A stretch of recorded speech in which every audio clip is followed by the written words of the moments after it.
ভুবনেশ্বরী দেববর্মা তিনি আমাদের আগরতলা পৌরসভার সহসভানেত্রী ছিলেন। চাকরি করতেন কেন্দ্রীয় সরকারের পোস্ট অফিস দপ্তরে। চাকরি শেষ হওয়ার 2 থেকে 3 বছর আগে অব্যাহতি নিয়ে এই এলাকার গণতান্ত্রিক নাগরিকরা যখন তাকে আবেদন করলেন, আমরা নির্বাচনে আপনাকে দাঁড় করাতে চাই, তখন তিনি এই আবেদনে সাড়া দেন এবং বুঝতে পারেন এই নির্বাচনে দাঁড়াতে গেলে চাকরিতে থাকা সম্ভব না, এবং সেই চাকরি থেকে তখনই তিনি অব্যাহতি নিয়ে এই নির্বাচনে দাঁড়ান। পরপর 2বার তিনি নির্বাচিত হন, সহসভানেত্রী হন। অত্যন্ত দায়িত্বশীলতার সাথে তিনি তার দায়িত্ব পালন করার চেষ্টা করেছেন।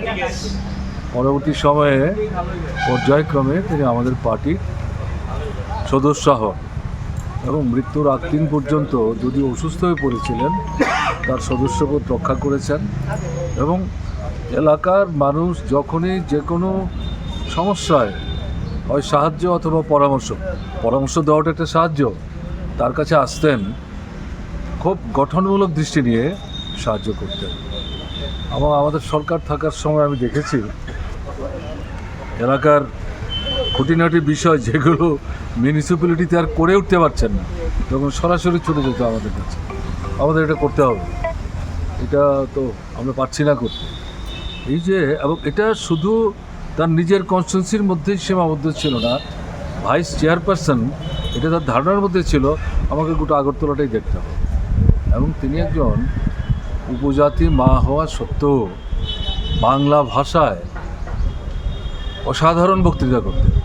তোমরা শুনুনি তার বক্তৃতা, আমি স্তম্ভিত হয়ে যেতাম তার বক্তৃতা শুনলে পরে। তার ভাষাজ্ঞান, কোন পরিবেশ, কোন পরিমণ্ডলে কোন বিষয়ের উপর কথা, সুনির্দিষ্টভাবে, এবং এর জন্যে একদিন আগে থেকে তিনি প্রস্তুতি নিতেন।